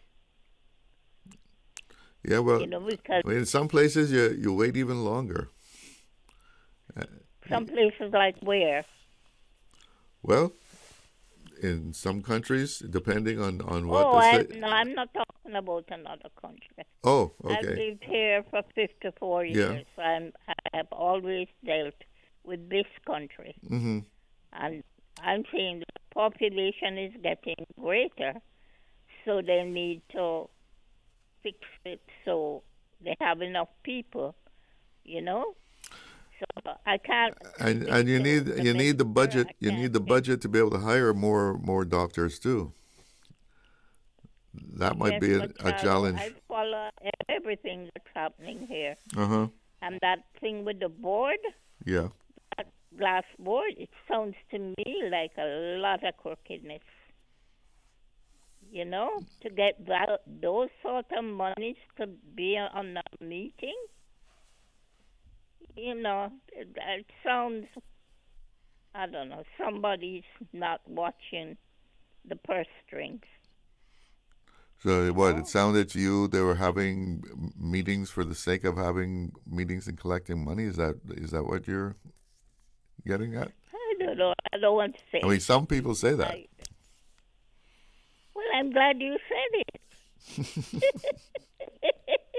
Thank you for saying it. Because to us older heads that's been in business all our life, and for what we've been hearing on the radio, on the talk shows, and the discussions, I mean, those sort of monies, and then asking them to return some, who was paying out that money in the first place? Shouldn't that person have inquired, how come this is so much? You think those people going to give back the money now? Yeah, I wouldn't hold my breath and wait for that. Me too.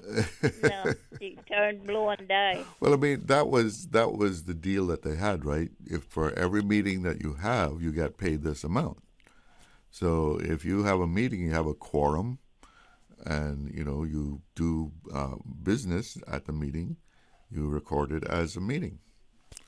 But I think the situation that the arrangement, I should say, that they have now, that they get a flat fee for being a director, is a much better system.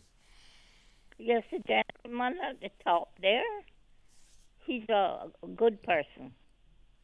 The new chairman. Yes.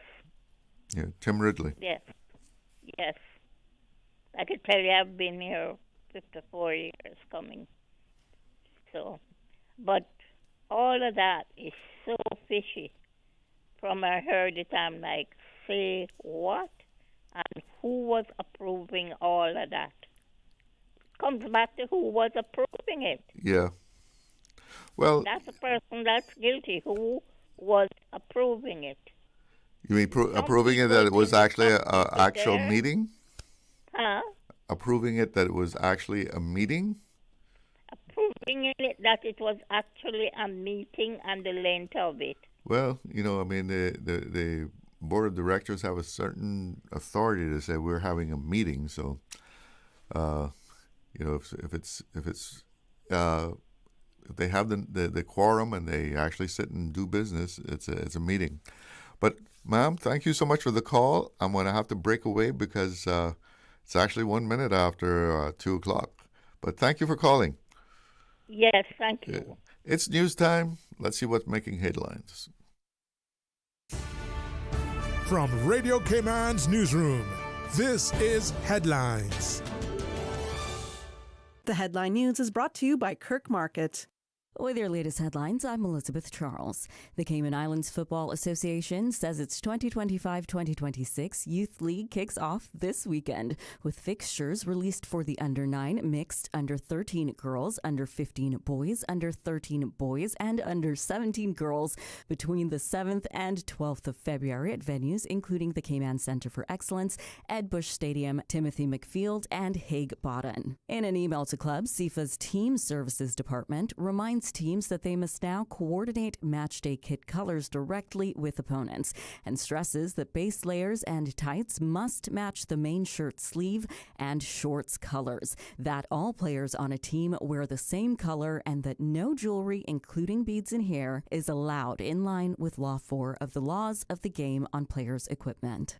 In international news, in Germany, trade union Verdi says tens of thousands of public transport workers have walked off the job in one of the biggest local transport strikes in years, shutting down bus and tram services after talks over shorter shifts, longer breaks, and better night and weekend pay stalled. And finally, global markets have come under pressure after a sharp commodities sell-off, with Reuters reporting steep falls in gold, silver, oil, and industrial metals for a second session since President Donald Trump named former Fed Governor Kevin Warsh as his choice to lead the U.S. Central Bank, a move analysts say has strengthened the dollar and dampened demand for commodities. Those are the latest headlines. I'm Elizabeth Charles.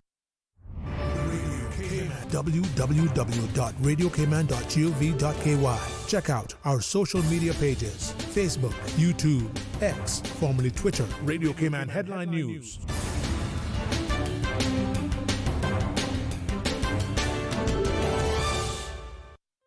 Looking for fresh, healthy food that's full of flavor? Then you've got to visit Kirk Market. Our dishes are made with fresh, high-quality ingredients. Enjoy vibrant mixed greens or satisfying pasta salads. Or try one of our delicious grill options like blackened chicken, spicy beef steak, or grilled salmon. Looking for something light and flavorful? We've got sushi rolls and poke bowls prepared daily. And don't forget to explore a hot bar or Billy Fresh salad at the salad bar. Stop by Kirk Market today for breakfast, lunch, or dinner and taste the difference. Eat well, live well with Kirk Market.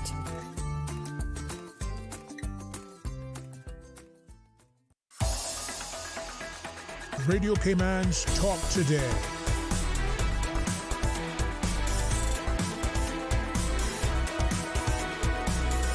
What is on your mind, Cayman? Welcome back. At a quick look at the weather, the current conditions, and this is a first for me since I've been doing this here. The temperature dropped an hour ago. The website said 72. It's now saying 69.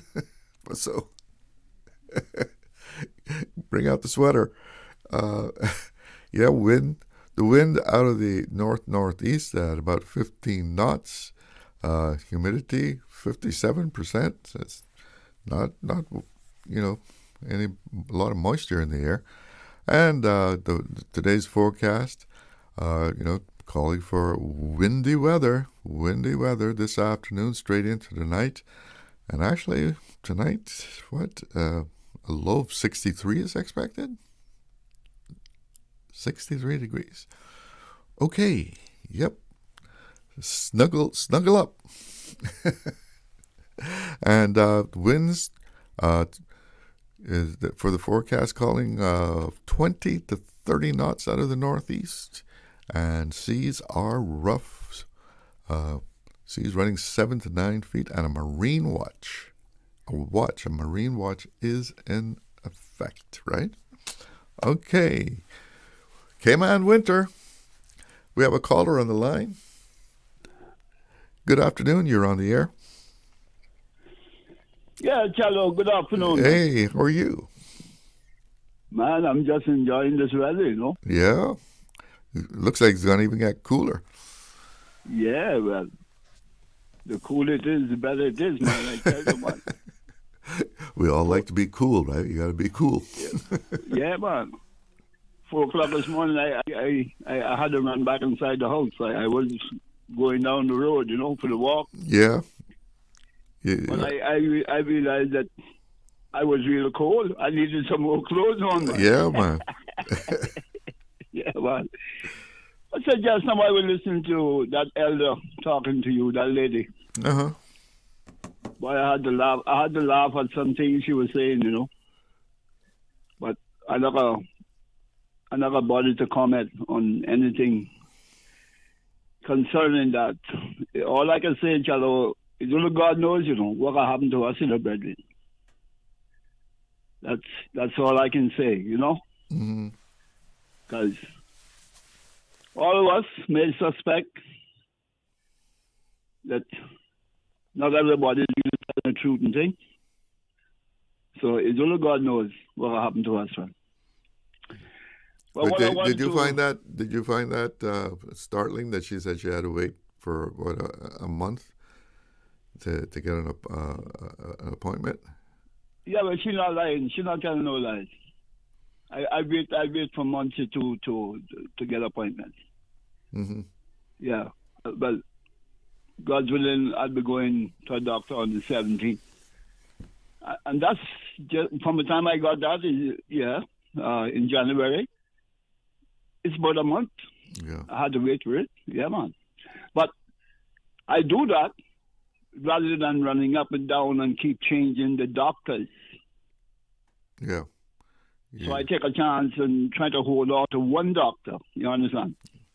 Yeah, well, in a lot of countries, even what you would call developed countries, you might have to wait that long or even longer to get an appointment with a doctor, just depending on how urgent your situation is and how many patients they've got lined up. So yeah, man. Well, tell me how to.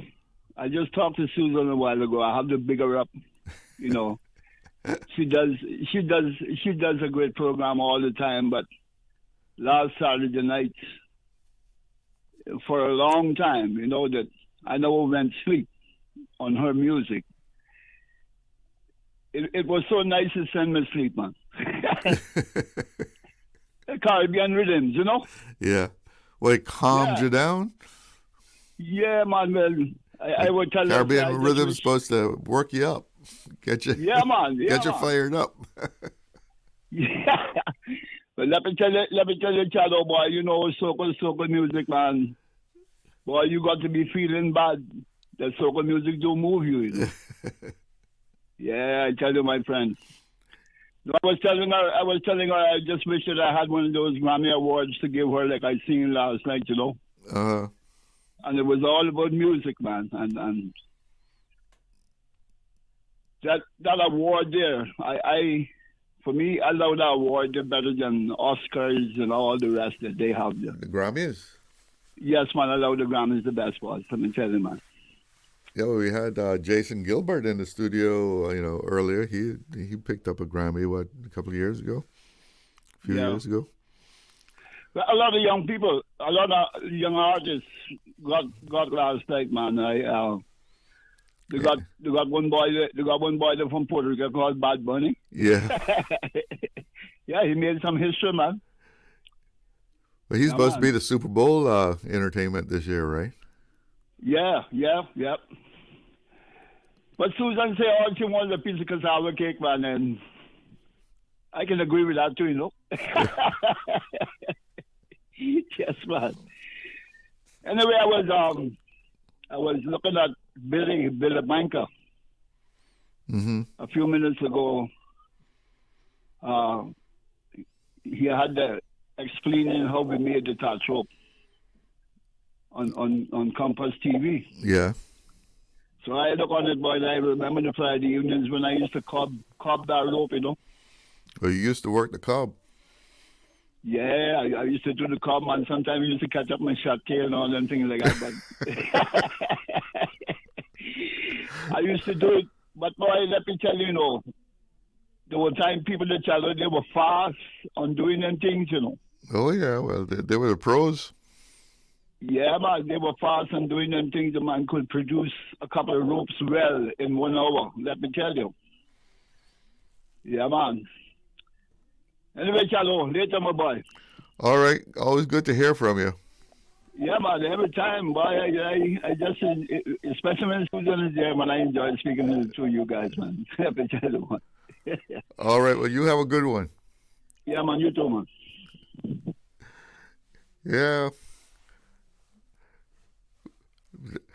Robert there telling us about, making the rope. And he used to work the cob there. Yeah, that was an important one. You had to keep the rope, keeping the rope coming. We have another caller. Good afternoon. You're on the air. Afternoon to you, Mr. Charlo. Hi. How are you? I'm all right, man. You warm? Are you warm or are you cold? No, I'm warm. I'm sitting in the car, having a little lunch, and listening to you. Sounds like the callers were down today, so maybe they're cold and shut in. Trying to give you. They're like the iguanas. The iguana, when the iguanas get cold, they go to sleep. Yeah, they hibernate. Yeah. Yeah, man. So what's up? Well, I was listening to the program this morning, caught the last few minutes of it, and I decided to share some thoughts based on what I'd heard within that time frame. And I think it certainly gelled well with the conversation that you and I were having the other day in regards to better understanding whether, as I framed it, the carve-out was done for the minimum wage within the hospitality industry. And it has been. Yes, is what we understand. But after listening to the conversation this morning, or the discussions this morning, and the questions that came out and the responses, it got me thinking, and I've been thinking ever since. And what we learned is that there is that carve-out again. And I have to now ask why we do that. Because that is why we make the minimum wage, so to speak, within the hospitality industry different than everybody else.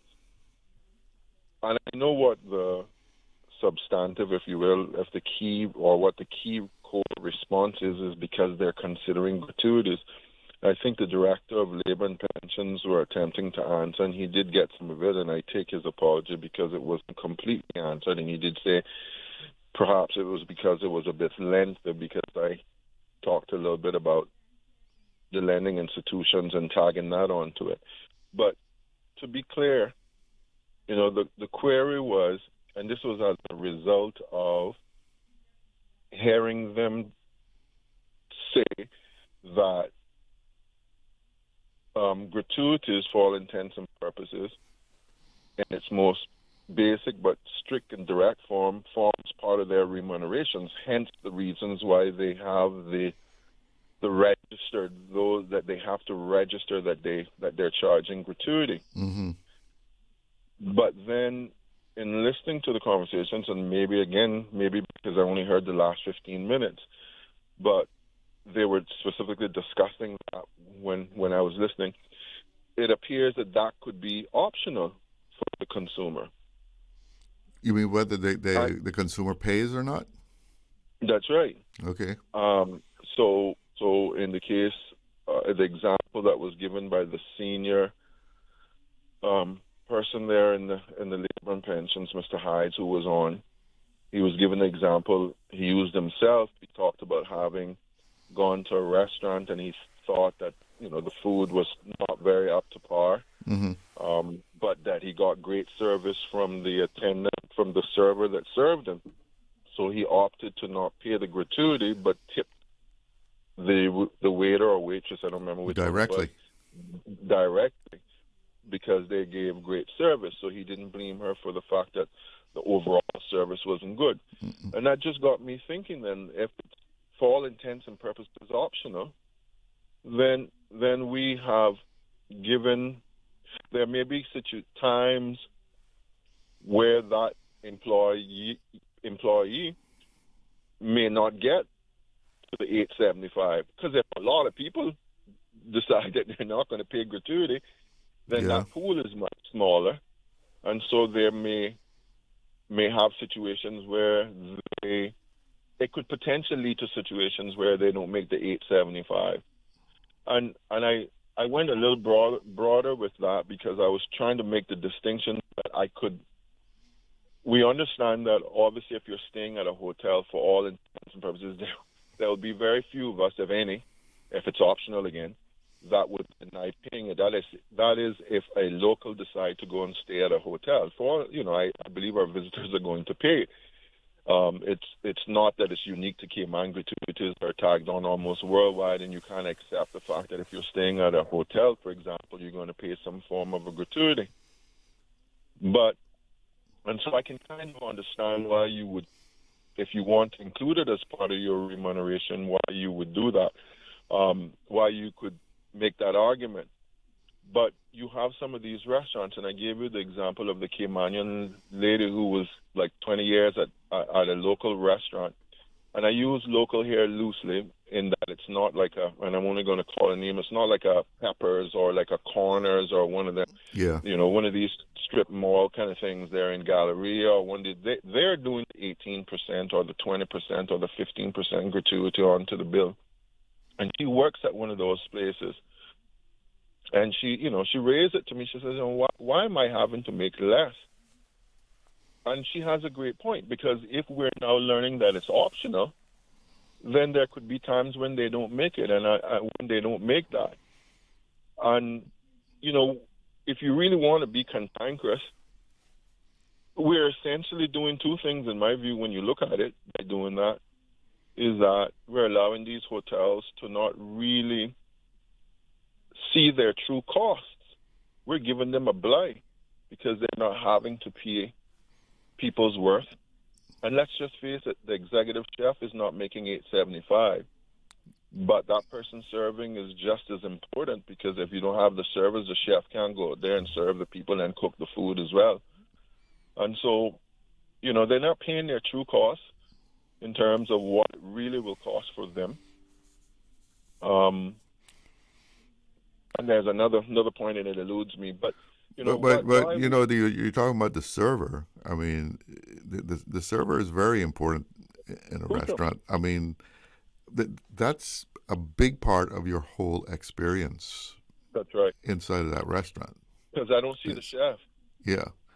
But the whole interaction, the way they greet you, the way they you know, address you, that's a big part. You know, if you go out for the evening and you have a meal, that interaction with the waiter is, you know, a big part of the evening.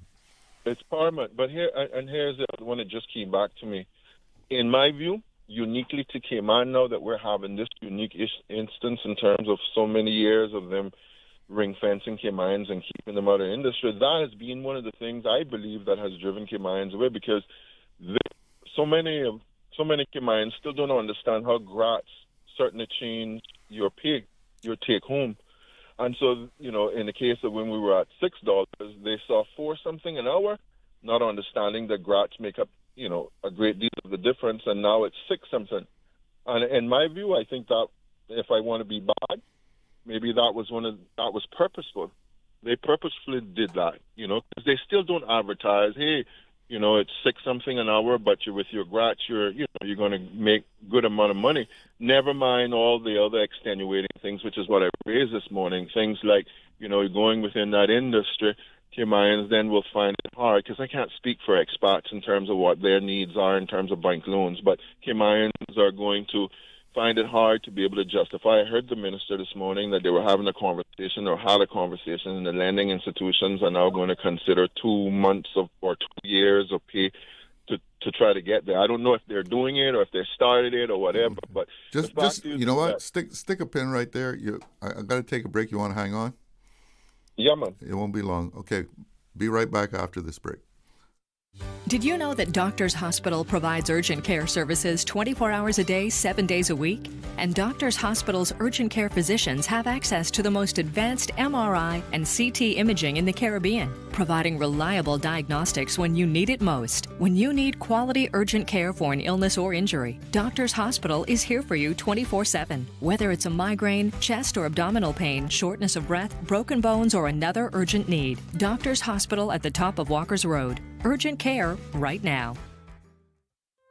Looking for fresh, healthy food that's full of flavor? Then you've got to visit Kirk Market. Our dishes are made with fresh, high-quality ingredients. Enjoy vibrant mixed greens or satisfying pasta salads. Or try one of our delicious grill options like blackened chicken, spicy beef steak, or grilled salmon. Looking for something light and flavorful? We've got sushi rolls and poke bowls prepared daily.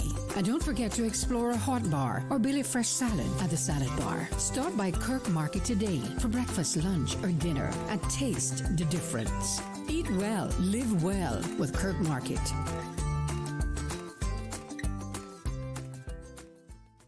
The best foundation you can wear is glowing, healthy skin. The offices of dermatologist Dr. Wayne Porter specialize in enhancing your skin's well-being. Whether you're seeking advanced skincare, including any skin cancers, Botox, filler, cosmetic skin enhancements, or simply looking to reduce wrinkles, Dr. Porter offers a full-service dermatology and dermatological surgery practice. For more information, email drporterkman@gmail.com or call 946-9020. That is 946-9020.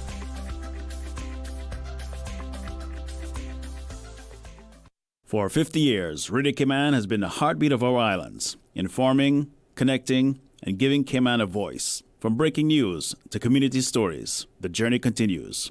Radio Cayman, 50 years of excellence and still going strong. Radio Cayman's Talk Today.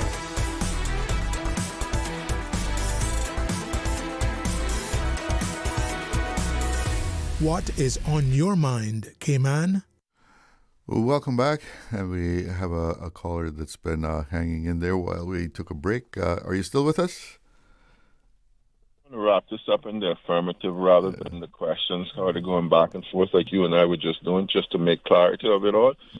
Having listened to that, I'm certainly becoming more convinced that we should shadow, and it's unfortunate that we only just learning that there was that carve out again for the industry, for the hospitality industry, that should have been, this could have been discussed a lot more, and perhaps the ministry, the government, our current government, our proactive government, our good government that's working for Caymanians, who may have considered it, because I think they have gotten away. That industry has gotten away with a lot, and I think as a result of it has actually hampered and in some way, shape, and form, even if it's mentally, hampered Caymanians from getting into that industry. And one of them has been that whole consideration in regards to pay. I think that would have been a great advantage and certainly an incentive if they had kept the $8.75 across the board for everyone, including hoteliers.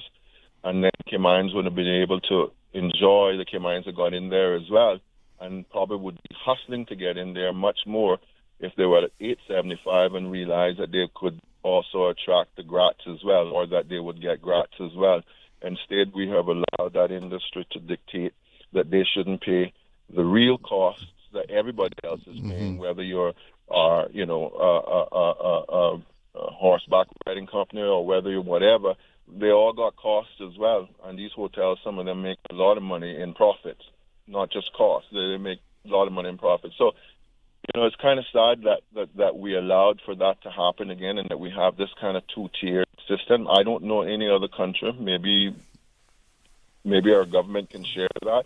I don't know any other country that has that sort of two-tiered system. It's, if you have a minimum wage, you have a minimum wage. Companies are required at the very minimum, and as I understand it, those that are good companies are not going to pay you the minimum wage anyway. It's kind of sad, to learn that, and I just thought I'd share my thoughts on that. But let me ask you something.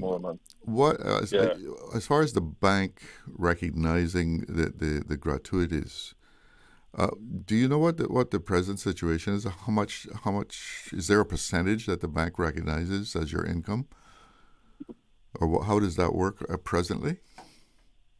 Well, in terms of determination for loans, yeah. Well, I can't speak to them, and I imagine some of them from a competitive standpoint may have some uniqueness in terms of how they calculate that. I can't say how they do it. We just heard and how they do it in regards to those who are in the hospitality industry. But what we understand, as I understand it, is that they have certainly ring-fenced the whole notion of gratuity. Never mind, again, the government is holding these companies responsible when they're registered for paying that gratuity pool to those workers, and that it forms part of remuneration. And what I mean by that is having sat on a labor tribunals, for example, when you consider sort of if there's disputes, then the whole notion of gratuities also plays part of that dispute, which means then that's part of their remuneration. But back to your question, we hear that the banks have been leaving that out. Now, the minister in the little snippet that he gave this morning, it was just time sensitive when the call came in from me. He said that the government has been looking at it. That is, this new government. I'm not sure. He went on to say that there were some discussions with the banks. Again, I don't know who discussed it, when that was, and that they are now looking. Or he said the Hotel and Condo Association, that's what he said, has had some discussions with the banks. I don't know if that was to provide more clarity surrounding gratuities so that they can consider it for Caymanians who are going in for loans and that sort of thing. And the whole notion is that my takeaway was that if you can supply 2 years of, which is crazy, but 2 years of remuneration under the gratuity scheme to support what your income is. So on one hand, they're being penalized and held to a higher standard. On the other hand, we're trying to say that it's an attractive thing, so we're going to carve out within the industry that they pay less to their employees because it's part of their remuneration. It's just crazy. We should just have one minimum wage, if you ask me. Anyway, thank you, man. All right. Thanks for the input. Always good to hear from you. Take care. Yeah, gratuities, tips, whatever you want to call it, is not something that is there every month like a salary. So, of course, a bank is not going to consider that because, or at least not consider 100% of what you say you would make if part of that is in tips, because you got to make that loan payment every month on a given date.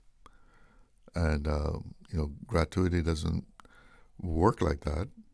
In the high season, high season you're doing quite well. But come the low season, your tips are going to drop. And you might be basically kind of relying on,